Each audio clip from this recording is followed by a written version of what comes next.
Welcome, folks, to the Counting Sheep podcast. I'm your host, Ruth. This is my very first podcast, and I'm coming to you from the wonderful state of Vermont, where I live with my husband, my dog Cooper here, he's a golden retriever, and my cat Dora. We have 4 sheep that are fiber-bearing sheep in our farmyard, and we also have 10 chickens that provide us with nutritious eggs. This podcast has been a long time coming. It has been percolating in my mind for years, and I just want to give a shout out to Claudia at Sunbird Crochet Podcast, who has given me a lot of encouragement to go ahead and try. And so I thought it'd be a good time to try, since last weekend was our New Hampshire Sheep and Wool Festival, just next door in New Hampshire.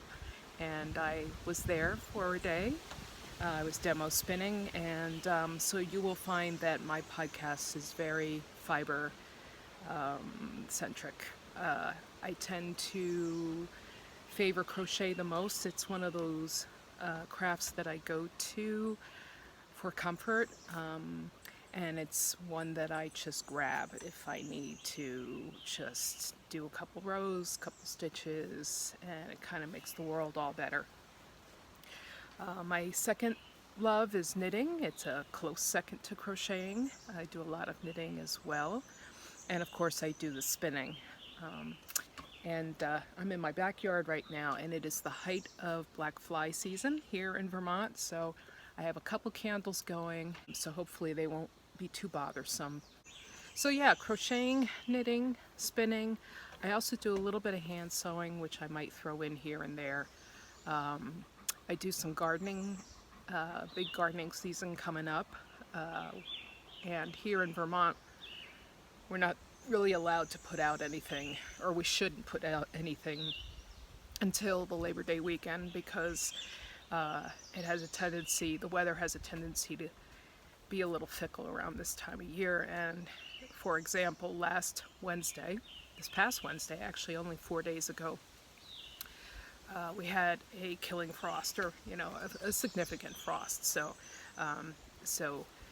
yeah, and the apple blossoms were out already. So I have some notes here, so I'll probably be referring to these. So if I'm looking down, that's what I'm doing. So as I said, crocheting, knitting, spinning, bit of hand sewing, and then of course any other fiber arts I come across, because I'm always looking to use fiber in some way, and to use the fiber that my sheep produce.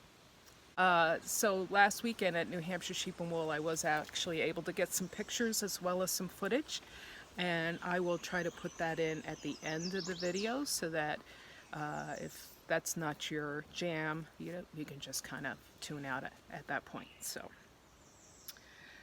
all right, so I'll get into kind of the fibery content now. The first thing I wanted to show you is a crochet along that I've been participating in, and it is by the Crochet Project, and that is run by Joanne Scrace over in the UK. And I've done a couple of her crochet alongs, and they're always great fun, and I always enjoy the patterns that she puts out. This pattern actually was put out by her partner. Her name is Kat Golden, and the shawl that we're making is called the Alchemical shawl, or Alchemilla shawl, and there is a picture of it.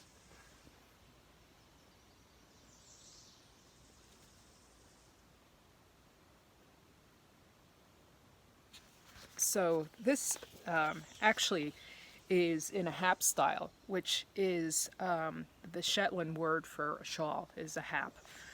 And the haps in Shetland are worn actually as outerwear, so they tend to be very large in size, and a lot of times they're square shape rather than a triangular shape that we normally associate with shawls. So this one I found really interesting. It starts off as the square in the middle, and then you do all of these border rows. And that's where I'm at right now. I didn't do mine all in one color because I was stash diving, and you will find that a lot of this podcast will be stash diving because I have a stash that, well, let's just say it's taken up a lot of room. So I really need to stash down. So this podcast also is going to be a way for me to stay accountable to what I'm working on, because I do tend to be very squirrely when it comes to casting on new things or starting new crochet projects. So I want to be able to just kind of be able to progress through my projects rather than have them languish in a corner. That being said, here is my alchemical shawl. Chemical, I keep saying that. Alchemilla shawl. And I know Marta Mitchell of her podcast, she has been showing her shawl off as well. So anyway, this is, I chose kind of a, I love this color. It's kind of a jewel tone. It's actually called peacock, or actually not peacock, stained glass. That's the colorway name for this middle part of the shawl. And then, as you can see, for the border, I went over to a silver. This is kind of showing up pretty, basic white, and it is pretty close to white, but they actually call this a silver. Let's see, let me get the ball bands here. This one's called Pearl Gray, actually. And the yarn is from Stunning String Studio.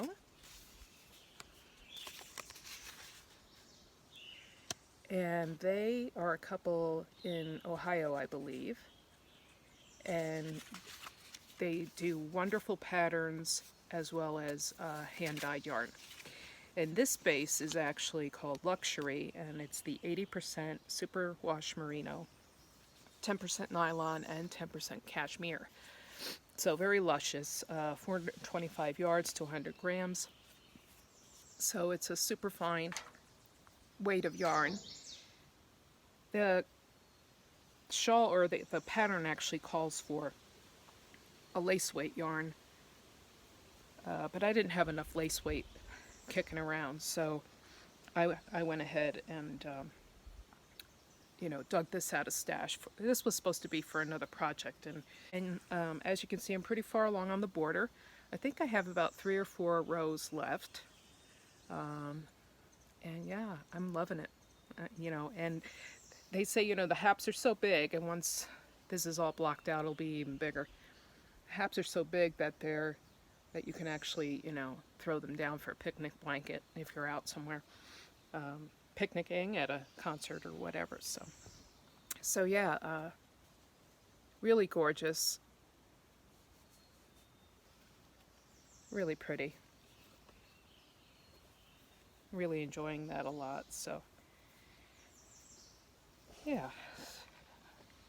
So I have a little bit left of one ball here of the stained glass.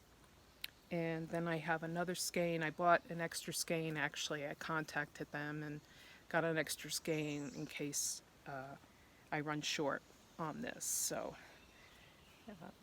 but really a nice crochet to do. And this shawl is barely now living in this mesh bag that I purchased the original yarn in from Stunning String.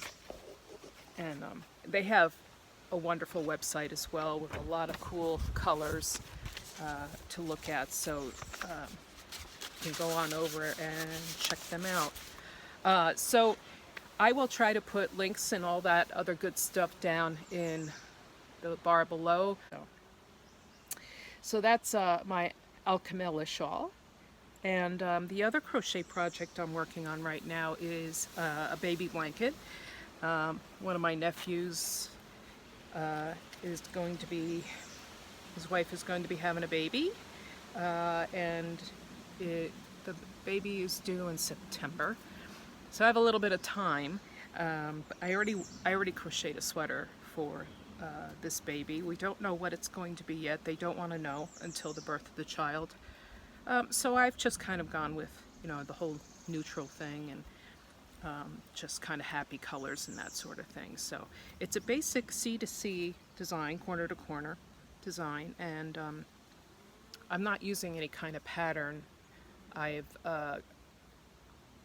kind of looked at some videos on C to C, and have looked at other patterns on how to do that. I have done this in the past, this corner to corner crochet. I just haven't done any of the intricate color work that people do with crochet corner to corner, and so this is kind of my start to get back into this kind of technique. And so I'm just basically going corner to corner, probably make it a rectangular blanket, and fairly large so that the child can grow into it. This yarn that I'm using is called Barocco Vintage,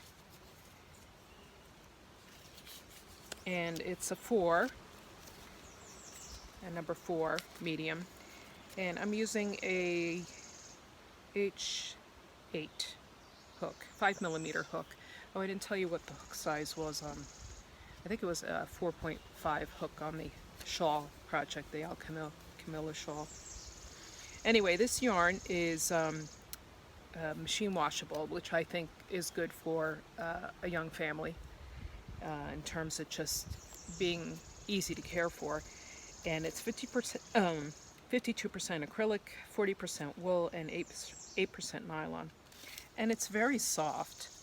This first color is called Buttercream. And the next color, well, this green that I'm using is this color. And I know they have the colors, but here they're just numbers, so 51, 62.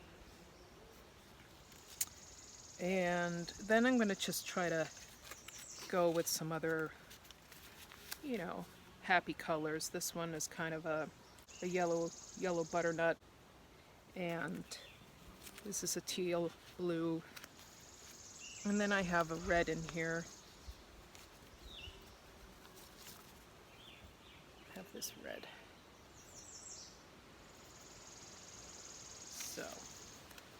So yeah, I think that should look really nice. I did order a little bit more of the buttercream color, just to, I might want to put a border on it. So when I get there, I'll decide, but at least I'll have it. I'll have the yarn from the same place I ordered it from. So yeah, that's those colors, and the green, of course, this other kind of green color. So that's a lot of fun and quick. Crochet corner to quarter does go fairly quickly. And this is living in a bag I got from the Unique Sheep. This was the Unique Sheep. It's an online hand dyer. And this bag was from actually their last retreat I think they had before the pandemic. It was 2019. Yeah, and they dyed beautiful yarn. I mean, gorgeous stuff. All right, so that's it for the crochet. So I'm going to move on to knitting now. Like I said, knitting is a close second to crochet in terms of what I do. So what I had been looking at for quite some time, and I've seen all the pressed flowers things coming out, I decided that I'm a real cardigan person because I like to be able to take things off when I get too warm and put them back on easily. And so I had some of my own yarn, my own farm yarn kicking around that I didn't feel was up to passing on to anybody else or selling. I do have my yarn mill spun. The mill I have right now in Vermont is phenomenal. She does a wonderful job with my yarn, or my fleeces. And as a matter of fact, in a few weeks I'll be getting this year's clip back, and by that I mean we shear at the end of March, and then I skirt the fleeces, clean them up, and then I bring them to the mill. And then Deb at the mill will basically do anything. She washes it, cards it, she'll spin it for you, but she'll also leave it as roving, which is the clean form of the fleece, so that you can spin it yourself. So anyway, long story to say that this yarn that I have in here, so anyway, I decided, I had this brown yarn kicking around. This is from one of my sheep, now deceased. His name was Fergus, and he was a Shetland sheep. And for those of you who don't know, Shetland sheep come in a variety of colors. And I can't remember at last count how many colors they come. Like, it's close to 20 or even over 20, and I can't keep track. So all I can tell you is he's a Morit, which is this nice chocolate brown. And they do change from year to year. So the same sheep can look different the next year you shear them. Whether it's due to what they eat, how much time they spend in the sun, all those things, the general health of the animal. So it can change the fleece. So anyway, this was some yarn that I held back only because it, I felt at the time, was a little rustic for general consumption. And I happen to like rustic yarns. You know, they have kind of these itty bitty imperfections in them. See, it's not altogether smooth. And but I happen to enjoy that a lot, so I've been holding this back for a while, and I decided that it probably would really look nice in the pressed flowers cardigan. Now, if you're not familiar with the pressed flowers cardigan, it is a pattern by Savory Knitting, who's Amy Christopher's, I believe. Anyway, so this is her pressed flowers design in white, and it's a mosaic knitting pattern, which is so delightful to work on. It's actually what they call potato chip knitting, like you just can't put it down sometimes. And that's kind of like where I'm at with my crafts. It's I enjoy the make. You know, you want to enjoy the make, because, you know, why else would you do all this work? And I tend to be a process knitter anyway. But anyway, here we go. This is just the start of my pressed flowers cardigan. And the other yarn that I'm using for the flowers is from Feederbrook Farm. There we go. Here's the logo, Feederbrook Farm. And this is in a DK, and it's a hand-dyed yarn. And it's 100% blue-faced luster wool. And the colorway is called Force. And I think I got this in Maine, when I was up in Maine for a fiber weekend in February. And I thought it would look so cool against the brown. Now, I'm not sure whether it's quite translating on the screen the way it does for me. But yeah, fun.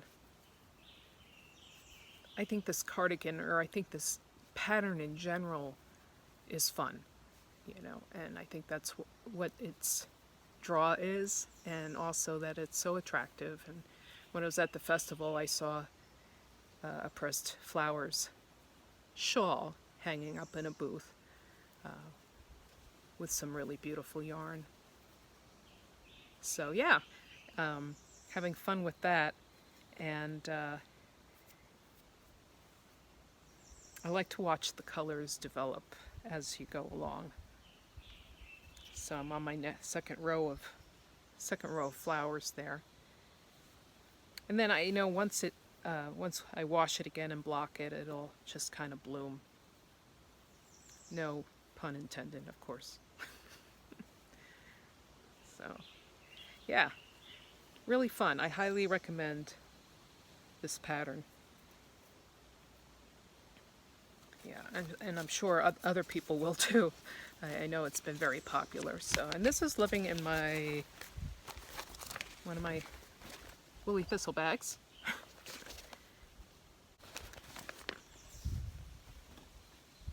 So that's the Pressed Flowers cardigan, and like I said, very potato chippy, very much, pick up, put down when you feel the need. So, all right, so that's knitting. And then one thing I just wanted to show for spinning, sometimes I will get my fleeces back as roving, meaning unspun fiber. And so, talk about something that's been kicking around for a long time. And I have a blue-faced luster sheep, just one. So she's like the only BFL out there. The other three, one's a Shetland, and the other two are a mix of Finn and Shetland. But the BFL, is 9 years old now, and this is her lamb's fleece. So this has been around for a while. But I enjoy just being able to take my time with my fiber. And I am spinning this on a wheel. I have a Lendrum and I have a Louette.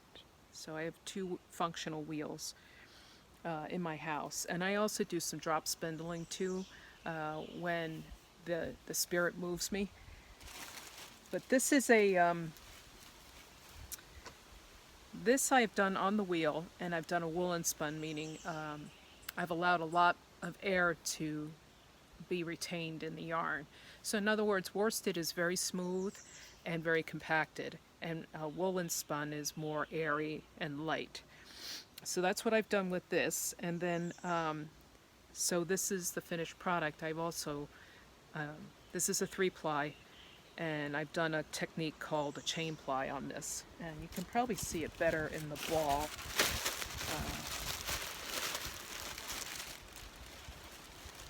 This is my other skein of the 3-ply, but yeah, this is there we go. You can see that it's quite fluffy. It's by no means uniform, which is so, I think, quintessential hand spun. Because if you wanted smooth yarn from your hand spinning, then you can just go buy it somewhere, I think. So I love the imperfections.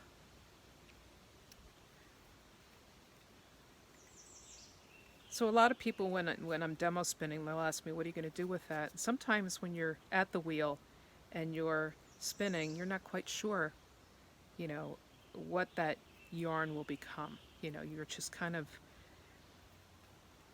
like with crocheting and spinning, or crocheting and knitting, you do it for the enjoyment, or you do it to relax, or whatever, to get out of a mindset that you're in, or to get back into a good mindset. And so I feel like that with spinning as well. But I had been going for a thick yarn here, a thicker yarn. And so this might become a sweater or a long jacket of some sort, because I do still have quite a bit of this kicking around downstairs, because it's not only the girl I still have, but her sister's lamb's fleece that have been put into this lovely roving. So yeah, this is kind of a long-term project, but an enjoyable one, and one that I can pick up and put down as need be. So, but yeah, I can talk more about spinning if that's kind of what people would like to hear about. Spinning may not be everybody's jam, but I enjoy it, so I thought I'd share it with you guys. All right, so, and I thought I'd also kind of include some newly acquired things that I've gotten in the past few weeks. Just things that kind of inspire me, and hopefully I can get started so that the next podcast you can see some progress. coming along. So I was inspired by this because, of course, I follow a lot of crochet designers, one of which is my absolute favorite is Sandra Gutierrez from Nomad Stitches. And she partnered up with Ritual Dyes. And they're a dye company out in the Northwest, I want to say. I think so. Anyway, she came up with this design, which I thought was really cute for the summer. And I'm kind of a vest person too, so it kind of, pushed all those, buttons. And it's called the Aurora. It's got kind of this color work down here in Tarsia.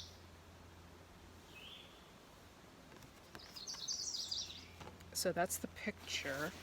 And it came, all the yarn came in this bag. So it was their Equinox offering, spring equinox. And it's got a zipper on top. Yeah, it's their limited edition Equinox Solstice seasonal subscription. And so I didn't, I did realize that this was the pattern, that's why I kind of went for it. But I think their solstice one for summer is just going to be knitting. I don't think there's a crocheted one associated with. What was nice about this one is you could get a knitting pattern or Sandra's pattern. So anyway, I thought I'd share it with you. So I'm going to show you another picture of it, kind of a side view, so you can see the front of it, and it kind of ties on the side. But I'm sure if you're not into ties and whatnot, you can probably just seam it. Kind of cute. Anyway, you get enough yarn to make it. And so the main color, which is hard to see on these pattern cards, is this lovely green color. Portland, Oregon. Here we go. Sorry. Bad podcasting here. So this is a 2-ply twist fingering weight yarn. It's 80 superwash merino and 20% nylon, 400 yards. So that's the main color. And then there's also these 3 colors which are on the back for the intarsia work. And they call them Maiden Minis. I guess this green has a name. I'm trying to look for it right now. Oh, it's called Tree Line. That's appropriate. So that's Tree Line. And then these ones are Chestnut, Clay, and Quartzite. So those will be on the back. Yeah, and yeah, it uses, let's see, let me go back to the front again. It uses, what kind of hook here? 4.5 millimeter. So I find 4.5 millimeter hooks are quite popular in terms of how often they're used in projects. And I happen to like that size a lot, so suits me just fine. But yeah, and I'd possibly get this started by the next time I podcast. I do hope to podcast every 2 weeks. I want to stay consistent so that you guys know when to find a podcast or when to expect one. So, but anyway, here's another picture. It's the back of that.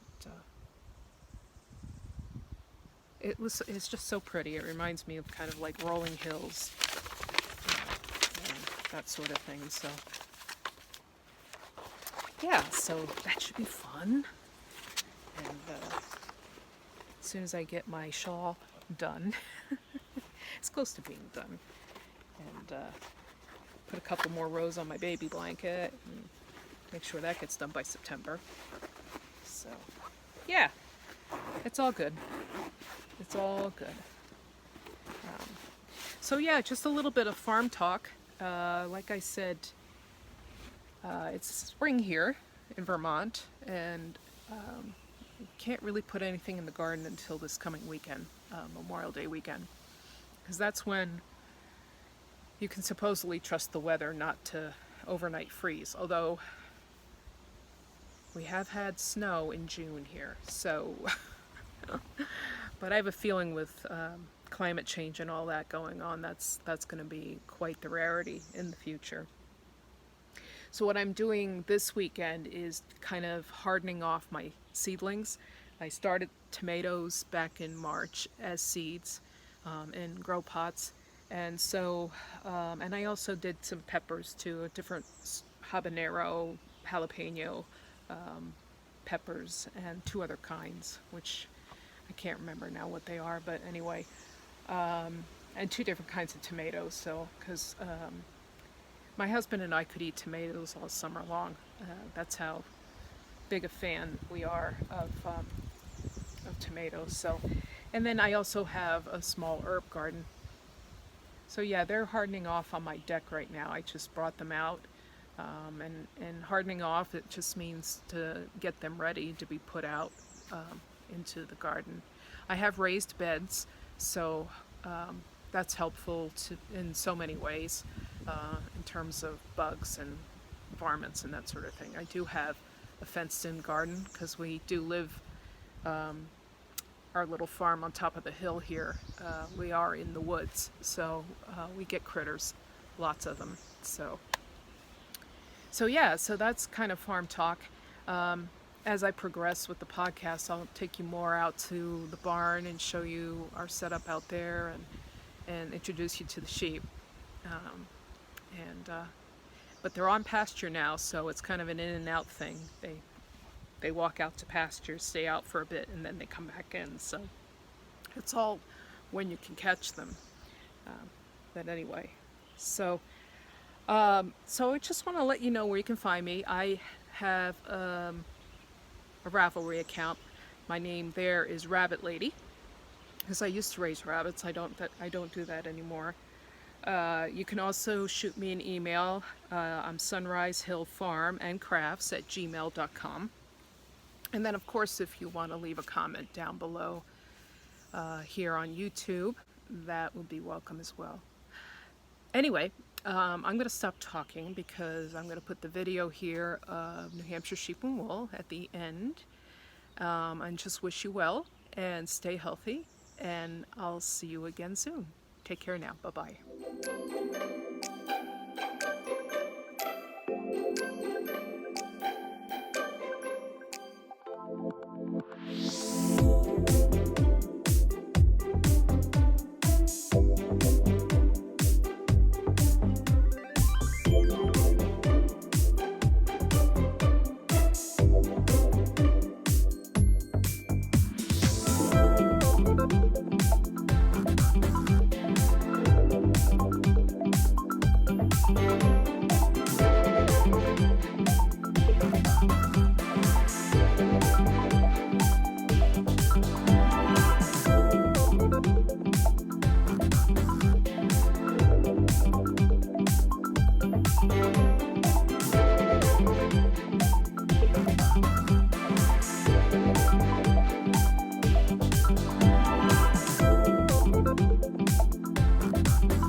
This is an original book.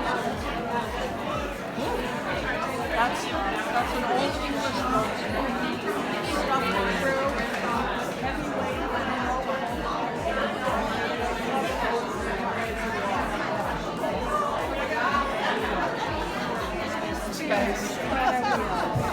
yeah, only so many can have. Yep, so now my project. He's such an enabler. He's like, do it. I'm like, I think it's $35. Yeah.